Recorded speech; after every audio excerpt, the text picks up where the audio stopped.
The bullet missed Penelope Riley by inches, close enough that she felt the heat of it graze her cheek as she dove behind the water trough, her heart hammering so hard she thought it might burst through her chest. It was 1881 in Mineral Park, Arizona Territory, and the world had gone to hell in the space of 3 weeks since her father had died and left her this God-forsaken ranch in his will, a ranch that apparently half the territory wanted for themselves. "Get off my property!" She screamed, her voice breaking with fear and fury as she clutched her father's old rifle, hands shaking so badly she could barely hold it steady. Another shot rang out, splintering the wood of the trough above her head. She could hear them, 3 men at least, maybe more, shouting about how a woman had no business trying to run cattle, how she should pack up and leave while she still could. The sun beat down mercilessly on the dusty yard. Penelope was 22 years old, and 3 months ago she had been living in Boston, teaching music to the children of wealthy families, wearing proper dresses and drinking tea in parlors that smelled of rose water. Then the telegram had come. Her father, whom she barely remembered from childhood before he had left to seek his fortune out west, was dead. Heart attack. And somehow, impossibly, he had remembered her in his will, leaving her 500 acres of prime grazing land, a herd of cattle, and more debt than she could comprehend. Everyone had told her to sell. Her aunt in Boston had practically begged her to sign the papers and be done with it. The lawyer in Mineral Park, a nervous man named Fletcher who kept mopping his brow with a yellowed handkerchief, had suggested the same. Even the shopkeeper, Mrs. Chen, had gently advised her to take what money she could get and return east where she belonged. But something stubborn in Penelope, something she had not known existed until she had stood on the porch of the ranch house and looked out at the vast expanse of red rock and endless sky, had refused. This was hers. Her father had thought of her at the end, had wanted her to have this. She would not give it up without a fight, though right now, crouched behind a water trough with bullets flying, she was beginning to question that decision. "Miss Riley." A voice cut through the chaos, deep and commanding, and suddenly the shooting stopped. Penelope risked a glance over the rim of the trough and saw a man on horseback, silhouetted against the brutal Arizona sun. He was tall in the saddle, broad-shouldered, and even from this distance she could see the authority in the way he held himself. "You 3 get off this land before I make you regret ever setting foot on it." "This ain't your concern, Dalton," one of her attackers called back, and Penelope recognized the voice of Roy Tucker, a ranch hand who had worked for her father and had expected to be kept on. When she had refused, citing the fact that she had caught him stealing from the supply shed her second day here, he had made threats. She had not taken them seriously enough. "Everything that happens on Riley land is my concern, seeing as her property borders mine," the man called Dalton said, and his voice had gone cold as winter frost. "Now you have about 5 seconds to mount up and ride out, or I will shoot you where you stand, and every man in this county will call it justified." There was a tense moment of silence. Penelope held her breath. Then she heard the sound of boots scrambling, horses whinnying, and the thunder of hoofbeats retreating. She stayed frozen, not quite believing it was over. "Miss Riley, you can come out now. They are gone." Slowly Penelope stood, her legs trembling beneath her dusty skirts. The man had dismounted and was walking toward her, and as he drew closer, she could make out his features. He was perhaps 30 years old, with dark hair that needed cutting and eyes the color of the sky just before a storm. His face was weathered from sun and wind, with deep lines around his eyes and mouth that spoke of a hard life, but there was something kind in his expression as he looked at her. "Are you hurt?" he asked, and his voice was gentler now. "No, Penelope's voice failed her. The terror of the last few minutes crashed over her all at once, and to her horror she felt tears burning in her eyes. She blinked them back furiously. She would not cry in front of this stranger. "Easy," he said quietly, and he took the rifle gently from her shaking hands. "You are safe now. I am Henry Dalton. I run the ranch west of here." "Penelope Riley," she managed, though her voice was barely a whisper. "Thank you, for I do not know what would have happened if you had not. They were trying to scare you," Henry said, his jaw tightening. "Roy Tucker is a coward and a thief, but he will not bother you again. I will make sure of it." Penelope looked up at him, really looked at him, and saw the conviction in his eyes. This was a man who meant what he said. "Why would you do that? You do not even know me." Something flickered across Henry's face, an expression she could not quite read. "Your father was a good man," he said finally. "We were not friends exactly, but we were good neighbors. He spoke of you in the months before he died. He was proud of you, Miss Riley. He wanted you to have a chance to make something of this place." The tears threatened again, and this time Penelope could not stop them. They spilled down her cheeks, leaving tracks in the dust that coated her skin. She turned away, mortified, but Henry just stood there quietly, giving her space to compose herself. "I am sorry," she said after a moment, wiping at her face with the back of her hand. "I am not usually so. You were just shot at," Henry interrupted gently. "I would be worried if you were not shaken up." He paused, then added, "Have you eaten today?" The question was so unexpected that Penelope actually laughed, a short, slightly hysterical sound. I suppose I have not. Come on then." Henry gestured toward the ranch house. "Let me at least make sure you get a decent meal before I head back. And we should talk about what happened here today." Penelope wanted to refuse, wanted to maintain some shred of dignity and independence, but the truth was that her hands were still shaking and her legs felt like water. And she was so tired, so desperately tired of fighting every battle alone. "All right," she said quietly. "Thank you." The ranch house was in better shape than she had expected when she had first arrived, though it was clear her father had lived a simple, solitary life. The main room served as kitchen and sitting area both, with a stone fireplace taking up most of one wall and a rough, wooden table in the center. There were 2 bedrooms off to the side and a small storage room out back. It was nothing like the fine houses in Boston, but there was something honest about it that Penelope had come to appreciate. Henry moved through the kitchen with the ease of someone accustomed to taking care of himself, pulling supplies from her meager stores and stoking the fire in the stove. Penelope sat at the table, watching him work and trying to sort through the jumble of emotions in her chest. "The lawyer told me I should sell," she said suddenly. "He said a woman alone could not possibly manage a ranch this size. He said I would be bankrupt within 6 months. Henry glanced at her as he sliced bread. "Fletcher always was full of opinions. What did you tell him?" "I told him I intended to try anyway." A smile tugged at the corner of Henry's mouth. "I bet he did not like that much."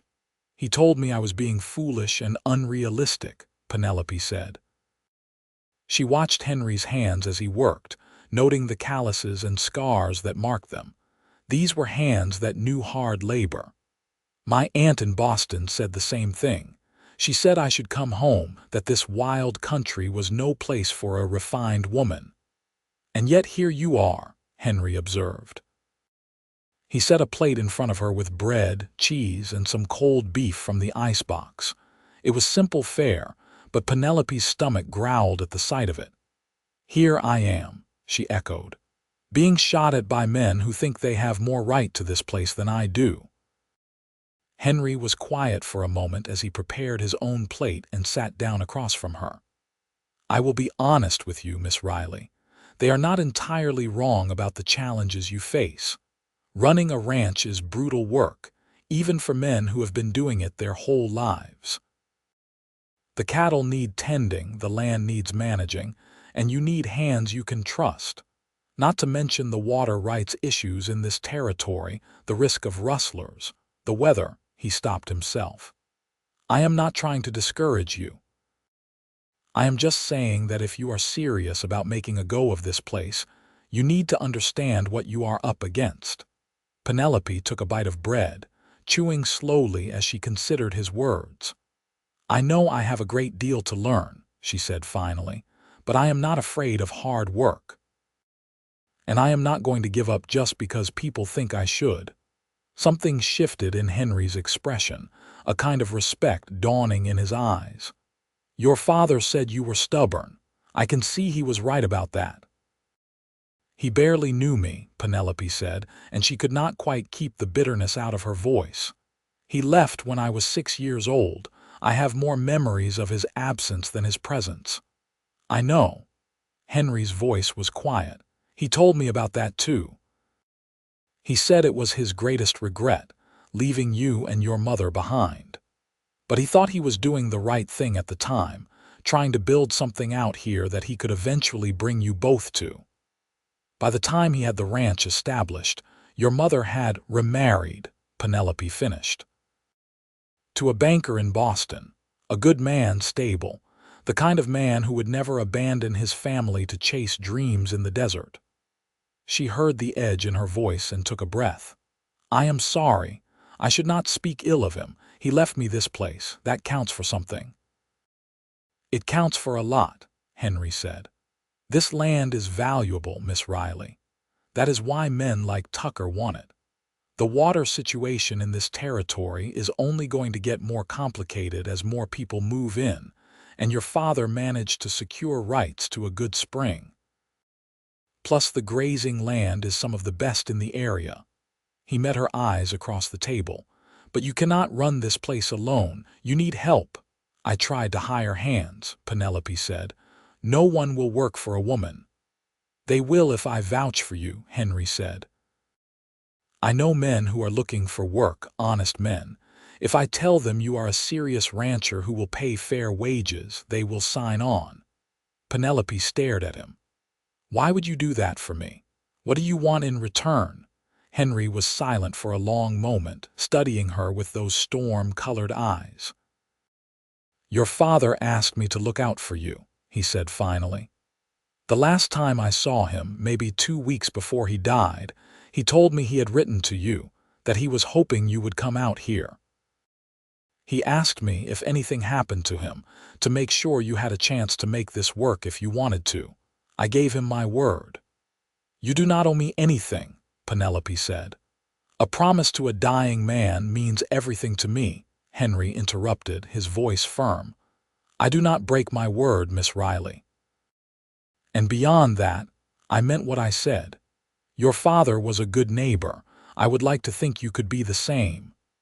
There was something in the way he looked at her when he said that last part, something that made Penelope's heart skip strangely in her chest.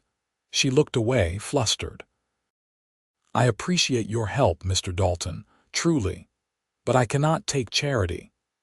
It is not charity, Henry said.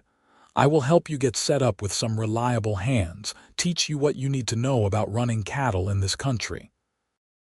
In return, when roundup time comes, you lend me some of your men to help with my herd. We work together like neighbors should. It was a fair offer, more than fair. Penelope knew she would be a fool to refuse. And yet something in her rebelled against the idea of being so dependent on this man she had just met, this rancher who seemed to have walked out of one of the dime novels she had sometimes guiltily read back in Boston. All right, she said finally, but I want to be clear, Mr. Dalton. I intend to learn how to run this ranch properly. I will not be some figurehead while others do the real work. The smile that broke across Henry's face transformed it entirely, erasing the hard lines and making him look years younger. I would expect nothing less, Miss Riley. Over the next few weeks, Henry Dalton became a constant presence at the Riley ranch. He was true to his word, bringing by 3 men who agreed to work for Penelope a grizzled older cowboy named Pete, who had worked cattle drives from Texas to Montana. A quiet Mexican vaquero called Miguel, who was a genius with horses, and a young man barely 20 named Thomas, who was eager to learn and not too proud to take orders from a woman. More than that, Henry began to teach Penelope himself. He showed her how to ride properly, not the side saddle nonsense she had learned back east, but real riding, astride with her skirts hiked up in a way that would have scandalized Boston society. He taught her how to read the land, where to find water, how to spot a sick cow in the herd. He was patient with her mistakes and generous with his praise when she got things right. It was hard work, harder than anything Penelope had ever done. She went to bed each night with her muscles aching and her hands blistered, so exhausted she could barely keep her eyes open long enough to eat dinner. But there was a satisfaction in it too, a sense of accomplishment she had never felt teaching scales to bored children in stuffy parlors. And if she found herself watching Henry sometimes, noticing the way the sun caught the dark strands of his hair, or the way his eyes crinkled when he smiled, well, she told herself that was just natural appreciation for someone who had been so kind to her. One evening about a month after the shooting incident, Henry stayed for dinner as had become his habit. Pete and the other hands had already eaten and headed to the bunkhouse, leaving Penelope and Henry alone in the ranch house. She had made stew, following a recipe Mrs. Chen had given her, and Henry ate with the appreciation of a man who spent most of his time cooking for himself. "This is good," he said, soaking up the last of the gravy with a piece of bread. "You are getting the hang of cooking out here." "I am getting the hang of a lot of things," Penelope said, and she could not quite keep the pride out of her voice. "Pete said I am sitting a horse better than most men he has known." "Pete is right," Henry said. "You are a natural. I have never seen anyone learn so fast." Penelope felt warmth spread through her chest at the praise. "I have a good teacher." Something flickered in Henry's expression, there and gone too quickly for her to identify. He looked down at his plate, suddenly very interested in the remaining crumbs. "Henry," Penelope said, and she was surprised to hear herself use his first name. She had been thinking of him as Henry for weeks now, but she had always addressed him as Mr. Dalton. "Can I ask you something?" "Of course." "Why have you never married?"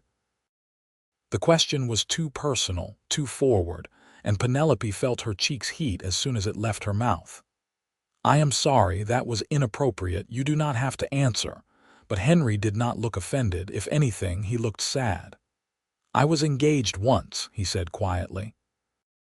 "Back in Texas before I came out here. Her name was Catherine. We had known each other since we were children, had always planned to marry." "What happened?" Penelope asked softly. "She died," Henry said. "Fever took her 2 weeks before our wedding." It was 8 years ago now, but he stopped, his jaw working. "I came out here to get away from the memories, bought the ranch, threw myself into building it up, told myself I was too busy for courting, that the work was enough." "I am so sorry," Penelope said, and she reached across the table without thinking, covering his hand with hers. His skin was warm, calloused, and she felt a shock run through her at the contact. Henry looked down at their joined hands, then up at her face. "It was a long time ago," he said, but his voice was rough. "I thought I would never." He stopped again, and this time he turned his hand over, lacing his fingers through hers. "Penelope." It was the first time he had used her given name. The sound of it in his deep voice did strange things to her pulse. "Yes, I need to tell you something," Henry said. "These past few weeks, spending time with you, teaching you, watching you take to this life," he broke off, shaking his head. "I gave your father my word I would look out for you, that I would help you make a go of this ranch. And I have been telling myself that is all this is, fulfilling a promise. But the truth is," a loud knock on the door interrupted him. Penelope jumped, pulling her hand back, and Henry stood so quickly his chair scraped against the floor. "Expecting anyone?" he asked, his hand automatically going to the gun at his hip. "No," Penelope said, her heart suddenly racing. She had not forgotten the shooting, the threats. She probably never would. Henry moved to the door, positioning himself so he could see out without exposing himself. After a moment, his posture relaxed. "It is Doc Wheeler," he said, sounding puzzled, "and he has someone with him." Penelope hurried to open the door. Doc Wheeler was the town physician, a portly man in his 50s with kind eyes and a perpetually worried expression. Next to him stood a woman Penelope had never seen before, young and very pregnant, with dark circles under her eyes and a desperate look on her face. "Miss Riley," Doc Wheeler said, "I apologize for the intrusion, but I have a favor to ask. This is Sarah Martin." "Her husband," he paused, choosing his words carefully. "Her husband was killed 3 days ago in a mining accident up near Surbat. She has nowhere to go and the baby is due any day now." "I was hoping, that is, I thought perhaps, of course she can stay here," Penelope said immediately, stepping aside. "Please come in, you must be exhausted."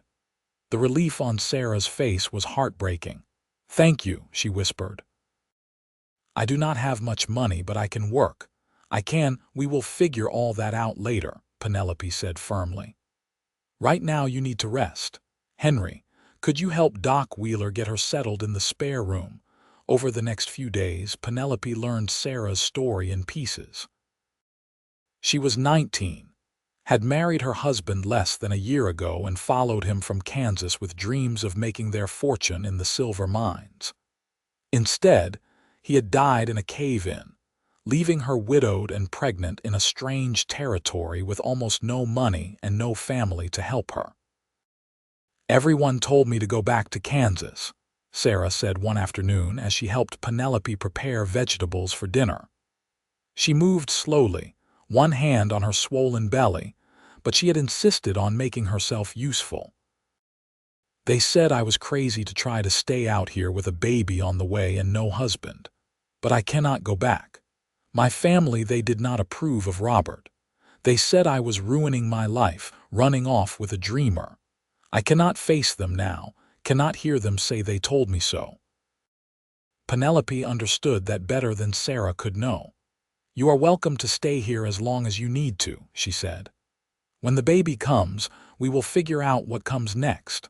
I could work for you," Sarah said eagerly. "I am a good cook, better than you." She stopped, horrified. "I am so sorry, I did not mean," Penelope laughed. "No, you are absolutely right. I am a terrible cook. If you are willing to take over the kitchen, I would count it as a blessing." Sarah's eyes filled with tears. "You are so kind. I do not know how to thank you." "Just get some rest and take care of yourself and that baby," Penelope said. "That is all the thanks I need." That evening, Henry came by as usual, and Penelope told him about her new arrangement with Sarah.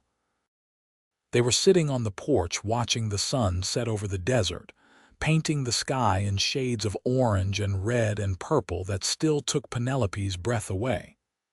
"You have a good heart," Henry said quietly. "Not many people would take in a stranger like that." "She needed help," Penelope said simply. "How could I turn her away?" Henry was quiet for a moment, then said, "The night Doc Wheeler brought her, before we were interrupted, I was trying to tell you something." Penelope's heart began to beat faster. "I remember. I've been trying to find the right time to say this, but I am starting to think there is no right time, so I am just going to say it." Henry turned to face her, and in the fading light his eyes were very dark. "Penelope, I am falling in love with you." The words hung in the air between them. Penelope could not breathe, could not think. She opened her mouth, but no sound came out. "I know it is probably too soon," Henry continued, his voice urgent now. "I know you came out here to build a life for yourself, not to get tangled up with a rancher. And I know I promised your father I would look out for you, and this probably is not what he meant. but I cannot help it. Every day I spend with you, watching you fight for this place, seeing how strong you are, how kind." He stopped, running a hand through his hair in frustration. "I am saying this all wrong." "No," Penelope managed, finding her voice at last. "No, you are saying it exactly right." Henry stared at her. "I am. I think," Penelope took a shaky breath, "I think I am falling in love with you too." The smile that broke across Henry's face was like the sun coming up. He reached for her hand, the same way he had that night in the kitchen, and Penelope let him take it. His thumb traced circles on her palm, sending shivers up her arm. "I want to court you properly," Henry said. "If you will let me. I want to take you to dances in town and bring you flowers and do all the things a man should do when he is trying to win a woman's heart." "You have already won it," Penelope said softly, and then, before she could lose her nerve, she leaned forward and kissed him. It was a brief kiss, chaste by most standards, just the soft press of her lips against his. But when she pulled back, she saw her own wonder reflected in Henry's eyes. "I have been wanting to do that for weeks," she confessed. Henry laughed, a sound of pure joy. "I have been wanting you to do that for weeks." Then, more seriously, "I will not rush you, Penelope. We can take this as slow as you want." "I appreciate that," Penelope said. "But Henry, I am not a delicate flower who needs protecting. I am a rancher now. I know my own mind, and I know what I want." "And what do you want?" "You," Penelope said simply. "I want you." The next few months passed in a blur of hard work and growing happiness. The ranch was thriving under Penelope's management with Henry's guidance. The cattle were healthy, the water situation was stable, and word had spread that Penelope Riley was serious about making a success of her inheritance. People in Mineral Park who had been skeptical at first were starting to come around. Sarah had her baby in late September, a healthy boy she named Robert after his father. Penelope sat with her through the long labor, holding her hand and wiping her forehead with cool cloths while Doc Wheeler worked. When it was over and Sarah held her son for the first time, tears streaming down her face, Penelope felt something shift inside her. This was what family meant. Not necessarily blood, but people who showed up for each other when it mattered. Sarah stayed on at the ranch, managing the house and cooking for everyone while Penelope worked the land.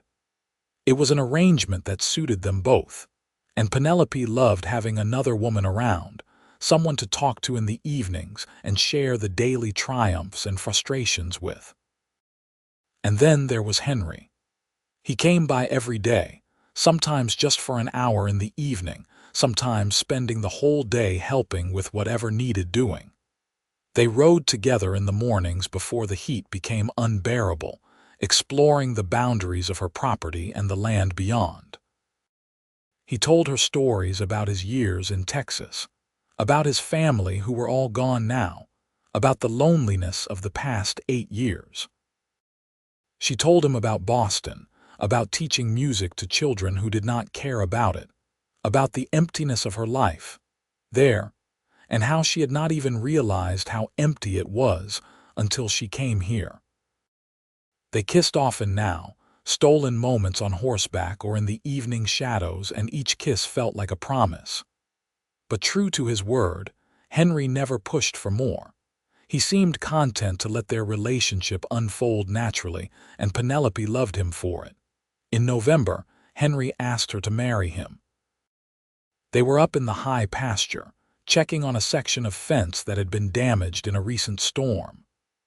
The air was cooler now, with a crispness that reminded Penelope of autumn in New England, though the landscape was nothing like the forest she had known back east. Here it was all red rock and scrub brush and vast open sky. "Penelope," Henry said, dismounting and helping her down from her horse, "I have been thinking." "That sounds dangerous," Penelope teased, but her smile faded when she saw how serious he looked. "I want to spend the rest of my life with you," Henry said.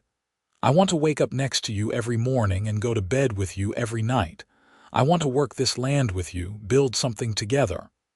I want—" He stopped, pulling something from his pocket. It was a ring, simple silver with a small turquoise stone. "This was my grandmother's. It is not fancy, but it is perfect," Penelope whispered, staring at the ring. "Penelope Riley, will you marry me?" She should have said yes immediately. She wanted to say yes, but some lingering doubt made her hesitate. "Henry, if we marry, what happens to my ranch? By law, everything I own becomes yours." Henry was quiet for a long moment. "I will not lie to you, that is how the law works. But Penelope, I do not want your ranch. I have my own land. If you want, we can keep them separate, run them as two operations. Or we can combine them, make one big spread and manage it together. I do not care which. All I care about is being with you." "You would really let me keep running my ranch?" Penelope asked. "As a partner, not just as your wife." "You are already running your ranch," Henry pointed out. "I would not dream of taking that away from you. Hell, half the time you have better ideas than I do. I need you as much as you need me, maybe more." Penelope looked at him, this good man who had shown up in her life when she needed him most, who had taught her and supported her and fallen in love with her without trying to change her or control her. "Yes," she said. "Yes, I will marry you." Henry's whoop of joy startled the horses. He swept Penelope up in his arms and spun her around, both of them laughing like children. When he set her down, he kissed her with a passion that made her dizzy, his hands tangling in her hair, her body pressed against the solid warmth of his. "I love you," he said against her lips. "God, I love you so much." "I love you too," Penelope said, and she realized she was crying, but these were happy tears, joyful tears. "When?" "As soon as possible," Henry said. "Tomorrow if you want," Penelope laughed. "We should probably wait at least a few weeks, give people time to prepare." "I do not care about people," Henry said, but he was smiling. "But if you want a proper wedding, then we will have a proper wedding." They were married 3 weeks later in Mineral Park's small church, with what seemed like half the town in attendance. Penelope wore a dress that Sarah had helped her make from pale blue fabric they had ordered from a shop in Kingman. It was simple but elegant, and when Henry saw her walking down the aisle, his eyes went bright with unshed tears. Pete served as Henry's best man, and Sarah stood up with Penelope, baby Robert sleeping peacefully in her arms. The ceremony was brief, conducted by a circuit preacher who happened to be passing through, and when it was over and the preacher pronounced them man and wife, Henry kissed Penelope with such tenderness that she forgot anyone else was even there. The reception was held in the town hall, with food brought by neighbors and music provided by a fiddle player named Old Tom, who claimed to have played in San Francisco before the gold rush. Penelope danced with Henry, with Pete, with Doc Wheeler, with practically every man in town. Her feet ached and her face hurt from smiling, but she could not remember ever being happier. As the evening wore on and the crowd began to thin, Henry pulled her aside. "Ready to go home, Mrs. Dalton." The name sent a thrill through her, though she had insisted on keeping Riley for the ranch paperwork. "Yes," she said, "I am ready." They had decided to live at Henry's ranch, which was larger and had a house that could accommodate both of them comfortably. Penelope's ranch would be managed by Pete, with Penelope riding over most days to oversee things. Sarah and the baby would stay in Penelope's ranch house, with Sarah continuing to cook for the hands and manage the household there. Henry had prepared for their wedding night with a thoughtfulness that made Penelope's heart ache. There were candles lit throughout the bedroom, flowers on the dresser, and he had even managed to get a bottle of real champagne from somewhere. "Henry, this is beautiful," Penelope said, looking around in wonder. "You are beautiful," Henry said, coming to stand behind her. His hand settled on her waist and he pressed a kiss to her temple. "Are you nervous?" "A little," Penelope admitted. They had talked about this, about the physical aspect of marriage, and Henry had been honest with her about his limited experience. Catherine had been a proper girl who believed in waiting until marriage, and there had been no one else since her death. "Are you?" "Terrified," Henry said with a shaky laugh. "I want this to be good for you, Penelope. I want to make you happy." Penelope turned in his arms to face him. "You do make me happy. Every single day." She reached up to touch his face, feeling the slight roughness of stubble under her fingers. "We will figure this out together, just like everything else." And they did. It was awkward at first, full of whispered questions and gentle laughter and adjustments. But there was so much love between them, so much trust, that the awkwardness faded into something beautiful. When it was over and they lay tangled together in the sheets, Penelope felt a completeness she had never known before. "I love you," Henry whispered into her hair. "I will love you until the day I die and beyond." "I love you too," Penelope said, and she meant it with every fiber of her being. The first year of their marriage was not easy. Combining two ranches, even with separate management, required constant coordination and compromise. There were arguments about water rights and grazing patterns, about which hands to hire and when to sell cattle. Penelope discovered that Henry, for all his gentleness with her, could be stubborn as a mule when he thought he was right about something, but they always worked it out. They had learned early on that going to bed angry was a recipe for misery, so no matter how heated the argument, they always made peace before sleep. And the truth was that they made a good team. Henry's experience and Penelope's fresh perspective complemented each other, and by the end of that first year, both ranches were more profitable than they had been in years. In the spring of 1883, Penelope realized she was pregnant. She had suspected for a few weeks but had not wanted to say anything until she was sure. When Doc Wheeler confirmed it, she rode straight to Henry's location in the North Pasture, not even bothering to hide her wild grin. "What is it?" Henry asked, alarmed by her haste. "Is something wrong?" "No," Penelope said, practically bouncing in her saddle. "Everything is wonderfully, perfectly right. Henry, we are going to have a baby." The expression on his face was one she would remember for the rest of her life. Shock, joy, wonder, and something like fear all mixed together. "A baby," he repeated, as if testing the words. "We are going to have a baby, in about 6 months, according to the doctor." Henry dismounted so fast he nearly tripped over his own feet. He came to her, helping her down from her horse with exaggerated care as if she might break. "Are you all right? Should you be riding? Does anything hurt?" Penelope laughed, her heart so full she thought it might burst. "I am fine. Pregnant women do not need to be wrapped in cotton, Henry." "I know, He stopped, shaking his head. Then he pulled her close, his arms wrapping around her with a fierceness that spoke of how much this meant to him. "Thank you," he whispered. "Thank you for this, for everything, for coming to Arizona, for not giving up on the ranch, for loving me." "I should be thanking you," Penelope said. "Everyone told me to give up. They said I could not make it out here, that I should sell and go back to Boston. But you told me to hold on. You held me tight and helped me believe I could do this." "We did it together," Henry said. "And we will do this together too. This baby, this life, all of it." Their son was born in October of 1883, during one of those perfect Arizona days when the heat had broken, and the sky was so blue it hurt to look at. The labor was long and difficult, and there were moments when Henry, pacing outside the bedroom door while Doc Wheeler and Sarah attended to Penelope, thought he might lose his mind from worry.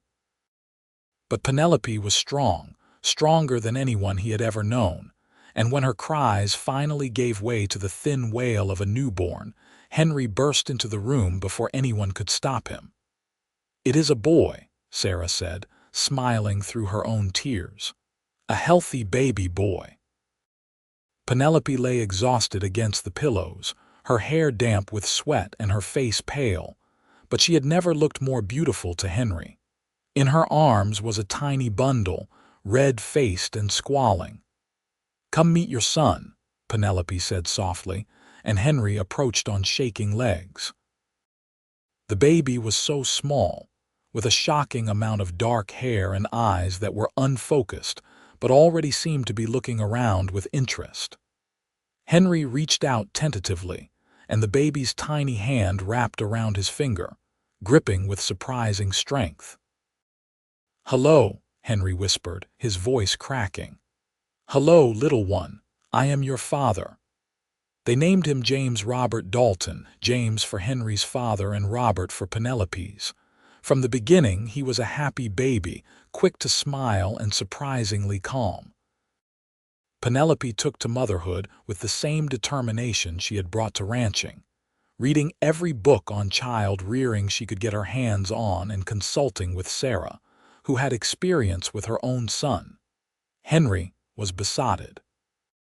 He would come in from a long day working cattle and make straight for wherever Penelope was with the baby, scooping James up and talking to him about the ranch, the horses, the land he would someday inherit.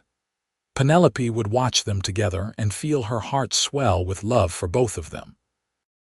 Sarah and her son Robert continued to live at Penelope's ranch, and as the boys grew older, they became fast friends despite the age difference. Robert was protective of James, showing him how to catch lizards and find interesting rocks, and James followed the older boy around with devoted admiration. The years passed in a blur of work and love and laughter. The ranches thrived under their combined management, becoming known throughout the territory as well-run operations. Penelope became something of a legend in Mineral Park, the Eastern woman who had refused to give up and had made a success of herself against all odds. She was not the only woman rancher in Arizona territory, but she was one of the few, and young women starting to arrive from back east would sometimes seek her out for advice. In 1886, Penelope gave birth to twin girls, much to everyone's surprise, including Doc Wheeler, who had not suspected there were two babies until the second one appeared. They named them Catherine, for Henry's lost love, and Margaret, for Penelope's mother. Catherine had Henry's dark hair and serious nature, while Margaret was fair like Penelope and seemed to find joy in everything. Henry had worried that having a daughter named Catherine might be painful, might bring back old grief, but instead he found it healing.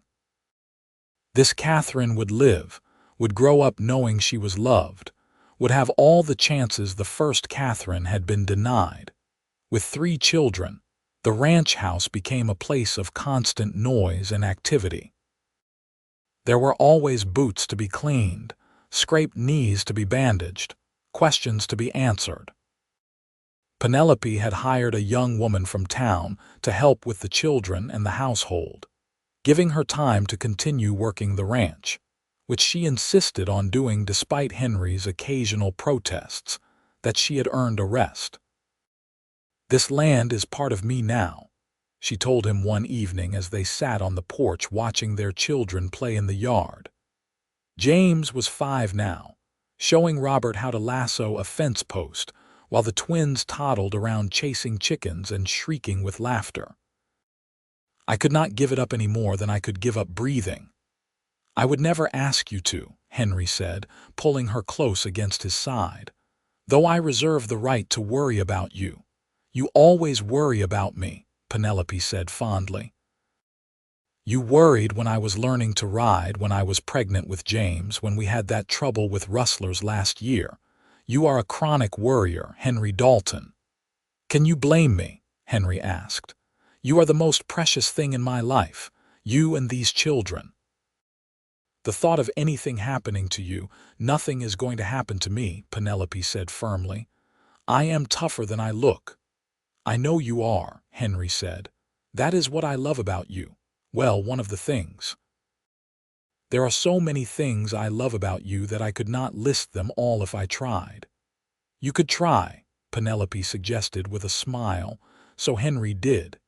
He talked about her courage, her kindness, her intelligence. The way she looked in the morning with her hair down and the sun coming through the window. The sound of her laugh, the feel of her hand in his. The way she loved their children with such fierceness and grace. The stubborn set of her jaw when she had made up her mind about something. The softness of her lips, the strength in her capable hands. All right, Penelope said, laughing and blushing. You have made your point. Have I? Henry asked, and he turned her face toward his and kissed her with all the love he felt, not caring that their children might see that the sun had not fully set, that there was work still to be done before bed. This moment, this woman, this life they had built together, was all that mattered. In 1889, Arizona Territory was moving closer to statehood, and Mineral Park was changing. The silver mines that had built the town were starting to play out, and some families were moving away, seeking opportunities elsewhere. But the Daltons stayed. This was home now, this red rock desert that Penelope had once thought so alien and harsh. Their family had grown again with the birth of another son, William, in 1888, and Penelope had announced that this was absolutely the last baby. Henry, who had stayed with her through another difficult labor, was inclined to agree, though he would have given her a dozen more children if she wanted them. Sarah had moved to town a few years earlier, marrying a shopkeeper named George Chen, Mrs. Chen's son, who had returned to Mineral Park after working in California. Robert still spent his summers at the ranch, though, working as a hand and learning the business. He was 16 now, tall and serious, and Henry had already told him there would be a job for him after he finished school if he wanted it. One summer evening, the whole family gathered at the main ranch house for dinner. It was something they tried to do at least once a week, all of them together around the big table that Henry had built when James was born. Sarah and George were there with Robert, and Doc Wheeler had been invited as well, as he often was. The old physician had become like family over the years, present for all the important moments. The conversation was lively, full of laughter and the kind of easy affection that came from people who knew each other well and cared deeply. James, now 8, was telling a long and complicated story about a calf he and Robert had rescued from a ravine. The twins, who were 5, kept interrupting with their own interpretations of events. Baby William banged his spoon on his high chair and babbled contentedly. Penelope looked around the table at all these people she loved, this family she had built in the most unlikely of places, and felt a wave of gratitude so strong it brought tears to her eyes. Henry noticed, of course. He always noticed.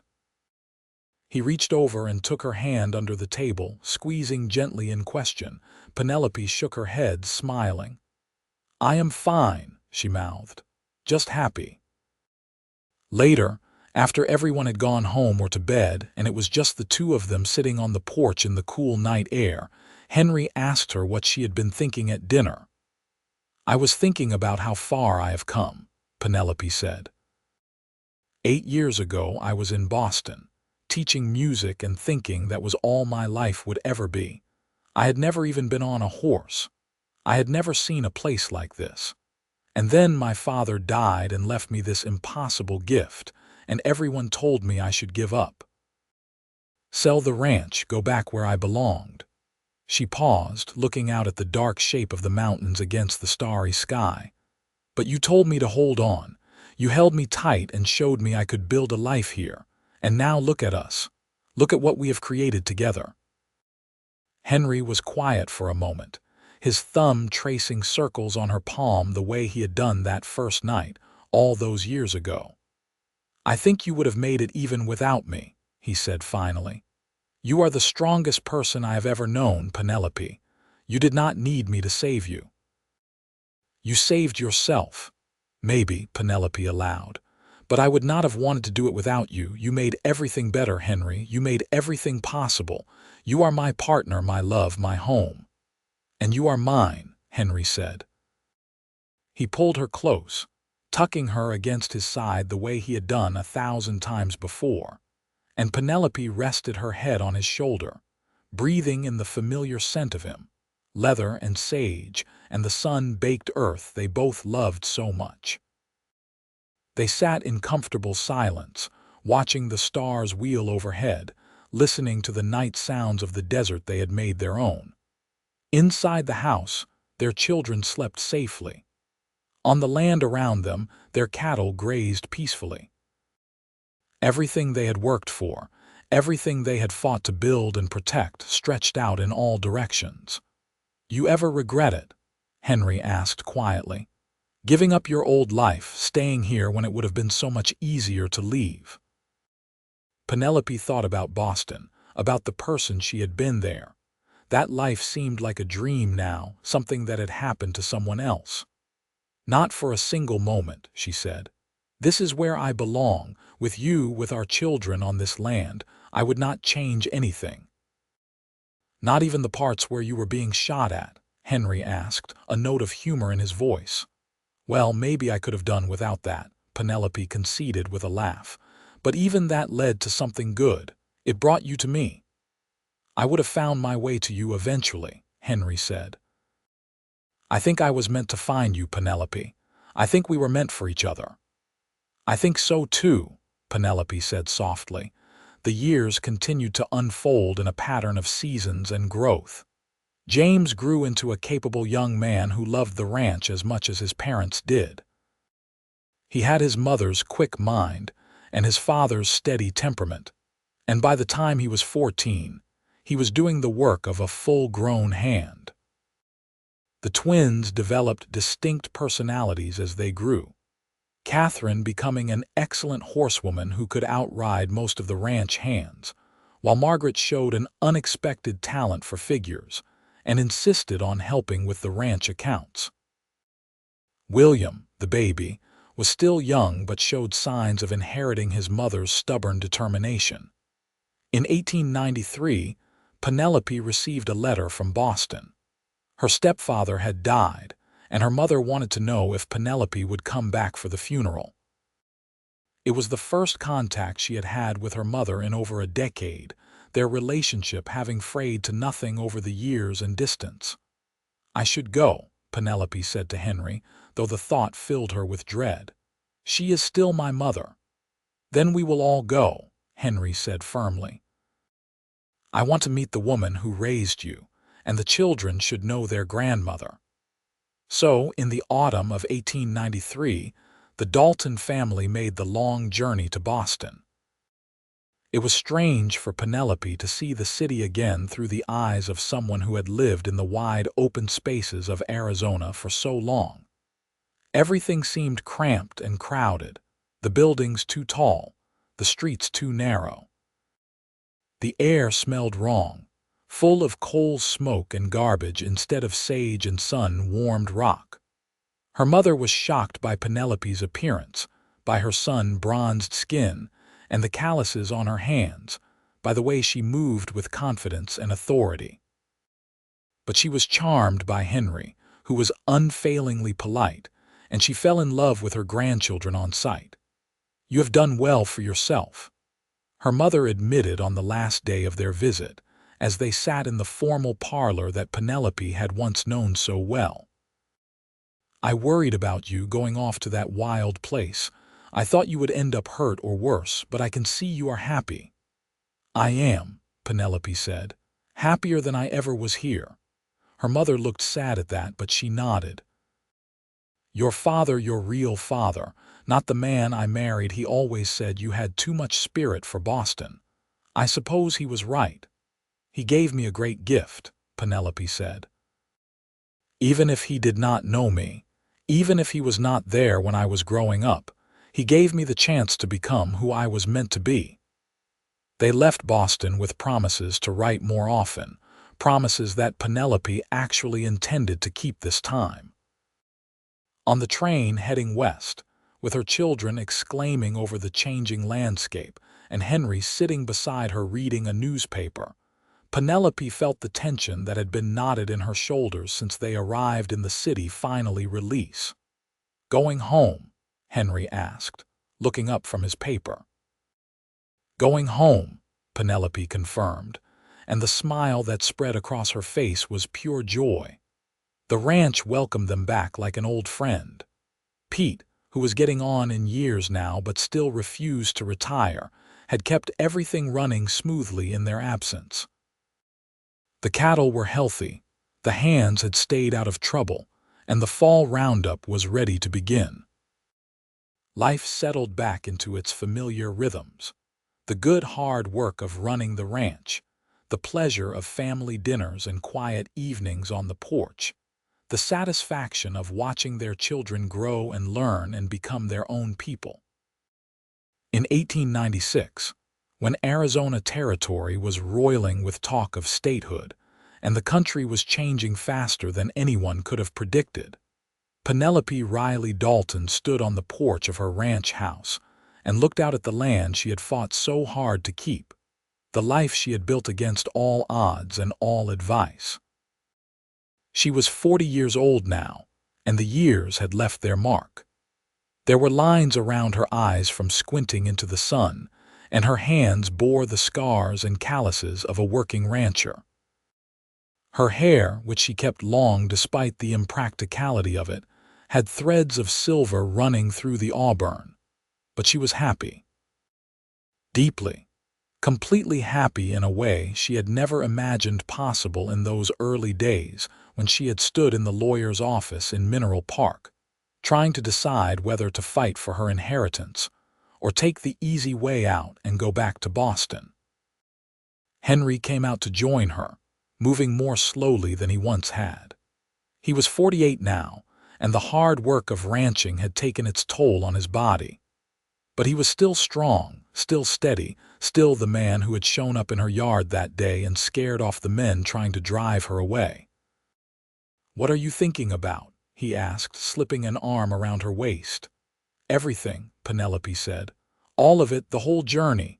Any regrets?" "Just one," Penelope said, and when Henry looked at her in surprise, she smiled. "I regret that I cannot go back and tell that frightened girl in Boston what was waiting for her out here. How much joy, how much love, how much life. I wish I could have spared her some of the fear." "The fear was part of it, though," Henry said thoughtfully. "If it had been easy, if everyone had supported you, would it have meant as much? Maybe not," Penelope allowed. "But I am glad I do not have to do the hard part again. I am glad we get to just enjoy the life we built." "We still have plenty of building left to do," Henry said. "James is talking about starting his own herd, running his own section of the ranch. The twins will be getting married before we know it. William still needs raising. There is always more work, more challenges." "Good," Penelope said firmly. "I would hate to be bored." Henry laughed, the sound warm and familiar and beloved. "I do not think there is any danger of that, my love. Not with you around." They stood together in the fading light, watching the sun sink toward the horizon, painting the desert in shades of gold and crimson. In the distance, they could hear James calling to the hands, organizing the evening chores. From inside the house came the sound of Margaret practicing the piano that Henry had bought her last year, the notes floating out through the open windows. Catherine was in the barn with her favorite horse, and William was supposed to be doing his schoolwork but was probably exploring down by the creek instead. This was her life. This wild, beautiful, difficult, wonderful life, and she would not trade it for anything in the world. "Thank you," she said softly to Henry. "For what?" "For telling me to hold on when everyone else told me to give up. For holding me tight when I needed it. For loving me, for building this life with me, for giving me everything I never knew I wanted." Henry turned her to face him, his hands cupping her face gently. In his eyes she saw all the years they had spent together, all the love that had grown between them, all the promises they had kept. "It was my privilege," he said. "Loving you has been the greatest adventure of my life, Penelope Dalton, and I would do it all again in a heartbeat." Then he kissed her, there on the porch of their ranch house, with the desert wind blowing around them and the sun setting fire to the western sky. And Penelope kissed him back, pouring into it all her love, all her gratitude, all her joy. This was home. This man, this land, this life they had built together out of courage and stubbornness and love, this was everything. The years that followed were good ones. James married a local rancher's daughter named Elizabeth in 1899, a practical young woman who loved the land as much as he did. They built a house on the eastern section of the property and started their own herd, working in partnership with Henry and Penelope. Their first child, a daughter they named Penelope after her grandmother, was born in 1900, making Henry and Penelope grandparents for the first time. Catherine surprised everyone by announcing at age 18 that she wanted to go to college. There were a few schools back east that were starting to admit women, and she was determined to study veterinary medicine. Henry worried about letting her go so far away, but Penelope supported her daughter's ambition, remembering her own dreams of doing something more with her life. "Let her go," Penelope told Henry as they discussed it late one night. "Let her learn and grow and see the world. She will come back to us. This land is in her blood just like it is in ours." And Penelope was right. Catherine went to college, worked harder than anyone in her class, and returned to Arizona with her degree in 1903. She set up a practice treating ranch animals, becoming the first female veterinarian in the territory and a source of pride for her entire family. Margaret showed no interest in leaving. She married Pete's grandson, a steady young man named Daniel who worked as a hand on the ranch, and they settled in a small house near the main ranch buildings. Margaret took over more and more of the business side of the operation as Henry's health began to decline, her head for numbers proving invaluable. William, the youngest, was the wanderer of the family. He worked the ranch through his teenage years, but at 20 announced that he wanted to see something of the world before settling down. Henry and Penelope gave him their blessing, and William set off for California, promising to write regularly and to come home when he was ready. On February 14, 1912, Arizona became the 48th state in the Union. The Dalton family gathered at the main ranch house to celebrate, 4 generations now spanning from Penelope and Henry down to their great-grandchildren. It was a moment of pride for all of them, seeing this wild territory they loved officially recognized as part of the nation. Henry was 70 years old now, and his health was failing. The years of hard work had caught up with him, and though his mind was still sharp, his body was wearing out. He spent more time sitting on the porch than riding the range, offering advice to James and the other hands, but leaving the physical work to younger men. Penelope, at 65, was still active, still insisting on riding out to check on things herself, though she had finally conceded to letting others handle the heaviest labor. Her hair was completely silver now, but her eyes were still bright, still fierce with the determination that had carried her through so many challenges. One spring evening in 1914, Henry and Penelope sat on their porch watching the sunset as they had done countless times over the past 33 years. Henry's breathing was labored, and Penelope knew that he did not have much time left. They had talked about it, prepared as best they could. All their affairs were in order. The ranch would pass seamlessly to their children. There were no loose ends, but knowing that did not make the impending loss any easier to bear. "You remember the day we met?" Henry asked softly, his hand clasped in Penelope's. "How could I forget?"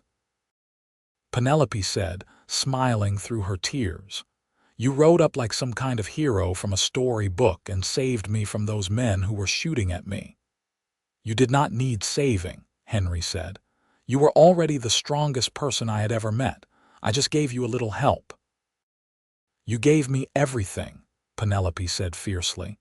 "You gave me yourself, your love, your partnership. You helped me build a life I could never have imagined. You gave me our children, our grandchildren, all of this." She gestured at the ranch spread out before them, at the land they had worked and loved together. "We gave each other all of that," Henry corrected gently. "We built it together, Penelope. That is what makes it so precious." They sat in silence for a while, Henry's breathing the only sound besides the evening wind and the distant lowing of cattle. The sun sank lower, painting the sky in the brilliant colors they both loved so much. "I am not afraid," Henry said finally. "I have had a good life, a wonderful life. I have been loved and I have loved in return. What more could any man ask for?" "I am afraid," Penelope admitted, her voice breaking. "I am afraid of losing you, of being alone, of waking up without you beside me." "You will never be alone," Henry said. "Our children will be here, our grandchildren. And I will always be with you, Penelope. In this land we loved together, in the legacy we built. Every sunrise, every piece of this ranch will be a reminder that we were here, that our love was real and strong and lasting." "I love you," Penelope whispered. "I have loved you from almost the first moment I saw you, and I will love you until my last breath and beyond." "And I love you," Henry said. "You are the best thing that ever happened to me, Penelope Riley Dalton, my partner, my love, my home." He died 3 days later, peacefully in his sleep with Penelope holding his hand. The funeral was attended by what seemed like everyone in the county, all the people whose lives had been touched by Henry Dalton's kindness and integrity over the years. Penelope stood at his grave and thought about the promise he had made to her father all those years ago, to look out for her and give her a chance to make something of the ranch. He had kept that promise and so much more. He had given her everything. The months after Henry's death were the hardest of Penelope's life. She had thought she knew loneliness back in Boston, teaching music in a city where she had no real friends. But that was nothing compared to the emptiness of waking up in a bed that felt too large, of making decisions without her partner to consult, of seeing something beautiful and having no one to share it with who would understand it the same way. But she was not alone, not really. James and Elizabeth were constant presences, checking on her daily and including her in every aspect of running the ranch. Margaret and Daniel lived close enough to visit frequently, and Catherine rode over from town whenever her practice allowed. Even William came home from California, staying for several months to make sure his mother was all right. And there were the grandchildren, a whole tribe of them now, ranging from teenagers down to toddlers.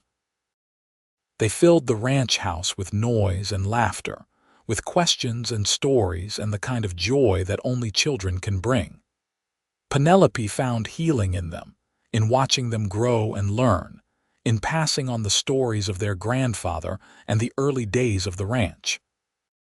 Slowly, painfully, Penelope learned to live with the loss.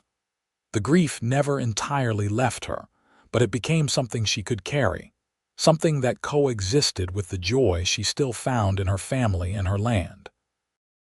She lived for another 8 years after Henry's death, years filled with watching her grandchildren grow into capable adults, with seeing the ranch continue to thrive under James's management, with the satisfaction of knowing that everything she and Henry had built would endure.